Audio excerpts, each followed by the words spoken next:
A very good day. I bid to Prof. Subak. So we are from Group 6. Our group members consist of Khang Ning, Rithana, Jie Er, Ranesaa, Jia Yee, and me, myself, Zheng Yi. So in this video, we will discuss about a topic titled Zebrafish as an animal model for biomedical research. So zebrafish was initially introduced as an animal model for genetic studies in the early 1980s. So with the increase in resolution of zebrafish genome map and advancements in genetic targeting technologies like ZFNs, TALENs, and CRISPR-Cas9, generating a specific gene knockout mutations has become easier. So the high level of genome structure shared between zebrafish and humans, so approximately 70% of human genes have at least one obvious zebrafish autolog, facilitated the use of zebrafish in understanding human genetic diseases. So recently, advancement in next generation sequencing and the demand for personalized medicine has further driven the use of zebrafish in identifying causal relationships between the genotype and phenotype of various human diseases. So zebrafish possesses several advantages over rodent models in the study of vertebrate development and diseases. So first, zebrafish are extremely fertile. Mature females can lay hundreds of eggs on a weekly basis, and scientists are able to study hundreds of embryos in a single clutch. Live imaging at the organism level due to the optical clarity of developing embryo and the easy generation of tissue-specific transgenic animals under the control of various selected gene promoters are some few reasons too. So this can allow live imaging of cells and tracking of cellular dynamics in vivo to study the underlying molecular mechanisms of various developing organs. Next, zebrafish possesses metabolic characteristics similar to humans. This enables scientists to complement data obtained from other model organisms, including rodents. So this has been demonstrated in recent studies where drugs that were approved for elevating metabolic syndromes in humans were also effective in a zebrafish model. In this video, we will discuss the use of zebrafish as an animal model for biomedical research, specifically in the areas of developmental disorders, mental disorders, and communication between the brains and organs. So the utility of zebrafish in metabolic control, specifically focusing on cellular metabolic organelles, is also discussed. Zebrafish disease models can be used to study the underlying cellular and molecular mechanisms of human developmental disorders. Zebrafish are useful for studying the functional role of novel genes in neuronal development through directed expression studies of the zebrafish nervous system. In addition, recently tissue clearing technology has allowed visualization of the neural networks in the whole brain of the adult zebrafish, and this is useful for investigating phenotypic changes in zebrafish disease models of human developmental disorders. The Genome-Wide Association Study (GWAS) investigates a genome-wide set of variants in human genetic diseases to identify the causative gene variant associated with a particular disease. The data can be used to identify SNPs and also phenotypic abnormalities of the various genes that are derived from microdeletions or chromosomal translocations of different genomes. Two different developmental diseases will be used as examples: the Potocki-Shaffer syndrome (PSS) and the Miles-Carpenter syndrome (MCS). It is a disorder that affects the development of bones, nerve cells in the brain, and other tissues due to interstitial deletion of the band P11.2 in chromosome 11. Developmental disorders in PSS were investigated using a PHF21A knockdown zebrafish, which produced the developmental abnormalities in the head, face, and jaw, in addition to increased neurosomal apoptosis. An example of a disease studied by zebrafish models is MCS. Some of its symptoms are severe intellectual deficit, microcephaly, exotropia, distal muscle wasting, and low digital arcs. ZC4H2 was identified as an MCS gene candidate. Point mutations in this gene were found in MCS patients. A homozygous ZC4H2 knockout zebrafish larva showed motor hyperactivity, abnormal swimming, and continuous jaw movement. This indicates that zebrafish disease models can indeed be used to study the underlying cellular and molecular mechanisms of human developmental disorders. Zebrafish are highly social animals that exhibit schooling and schooling behaviors and are suitable for social behavioral tests in relation to mental disorders. A novel chemokine-like gene family, Samduri, was identified using mutagenesis screening, found to be involved in mental disorders in zebrafish.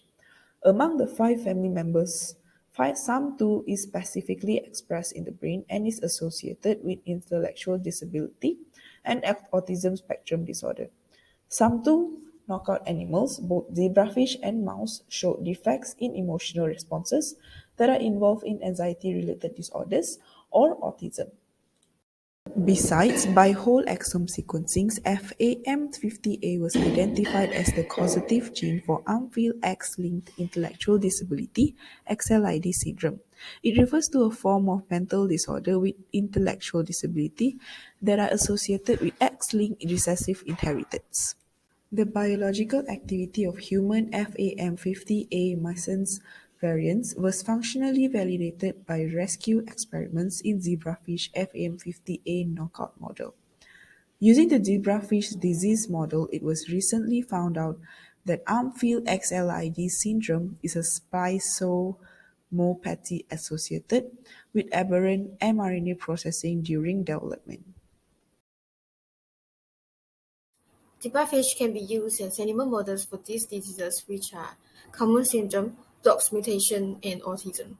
Common syndrome is a genetic disorder caused by deficiency of gonadotropin-releasing hormone, secreted by the hypothalamus in the brain. The secretion of this hormone will stimulate cells to produce hormone for sexual reproduction, which are luteinizing hormone and follicle-stimulating hormone that circulates in the bloodstream. WDR11 gene that is also present in the zebrafish was found to associate with this disorder, which makes it a potential role for WDR11 EMX1 protein interaction. Next, targeted knockout of dual oxidase in zebrafish causes coitus thyroid glands and growth retardation, which could be used to study DOX2 mutation among children with congenital hypothyroidism. Another defect found is in this anxiety response and social interaction, which helps in studying intellectual disability in autism and also allows for the study of brain-gut axes, where they are molecular signals from the gut provide environmental cues for communication between the gut and the brain. Thus, dual oxidase knockout zebrafish is said to be an efficient model for studies in thyroid development and related neurological disease. Other than that, zebrafish is also used as an animal model for metabolic research. Metabolic disorders usually arise from an imbalance between nutritional intake and energy expenditure, and this may lead to the development of serious illness including diabetes, stroke, obesity, and fatty liver diseases. Zebrafish has several key organs in regulating energy homeostasis and metabolism, same as mammals, so it is an excellent model in metabolic research. As a proven, excess nutrient in zebrafish will cause the plasma triglyceride and hepatic steatosis to increase, and an obese zebrafish will exhibit dysregulation in pathways that control the lipid metabolism. Examples of this pathway include SREBPF1, PPARS, NR1H3, and LEP. This demonstrates that zebrafish is a suitable model for human lipid metabolism. To study zebrafish metabolism, zebrafish were deliberately fed for a high-fat diet to induce obesity. For example, chicken egg yolk solution, which is a high-fat diet, is fed to zebrafish embryos to rapidly increase their adiposity, and an obese zebrafish can be produced by feeding to fasting transition at 5 to 6 days post-fertilization. This zebrafish is utilized to develop mechanistic insight into metabolic homeostasis upon energy deprivation. Transgenic zebrafish obesity models are often generated by mimicking existing mammalian models. The peptide derived from propiomolanocodyl, the algae-related peptide, and their receptor MC3R and MC4R regulate energy homeostasis in zebrafish same as mammals. Next, zebrafish is also used as a model for organobiology research. This is due to the mitochondria in human genome has a functional homologous in mitochondria protein in zebrafish. So zebrafish is used as a model in testing a range of bioactive chemicals, including those that induce or disrupt development, improve disease condition, anti-cancer treatment, and unfavorable side effects in daily human health. Next, CRISPR-Cas9 has been the most advanced gene editing system under biomedical research on producing transgenic zebrafish. Basically, CRISPR works by deciding the interest gene and design a single guide RNA with the expressions of Cas9 protein. Then, the CRISPR-Cas9 complex go target and bind to a specific PAM sequence near the target region. Now, the event of target-specific cleavage occurs directly at the original sequence. The rapidly increase on studies utilizing CRISPR-Cas9 in transgenic zebrafish reported has elucidated the role of mitochondria in neutrophil motility, tRNA biogenesis, and the physiology of cardiomyocytes, neuronal regeneration, neurodegeneration in Parkinson's disease, and cellular metabolism regulations of mitochondrial abundance. The last part of our research is about the transgenic approach to track organelle dynamics, abundance, and interaction. Mitochondria is the focus study point of the roles in bioenergetics and apoptosis. For example, transgenic zebrafish had been generated to mark mitochondria with fluorescent proteins, such as GFP, are induced by inducible promoters such as heat shock promoter or cell type specific promoter, then are localized into mitochondria. The applications are analyzing quantitatively of mitochondrial shape, dynamics, and transport in sensory axons of Rohan bird neurons by illustrating a live mitochondria imaging. So in summary, the zebrafish is an useful animal model in biomedical research and drug discovery, particularly in identifying causative genes and molecular mechanisms underlying human genetic diseases, using CRISPR-based knockout technology and next-generation DNA sequencing. This helps to establish a platform for precision medicine and provides new molecular targets for diagnostic and therapeutic strategies, particularly for rare diseases. With that, our group will end our presentation here. Thank you for your time for watching this video.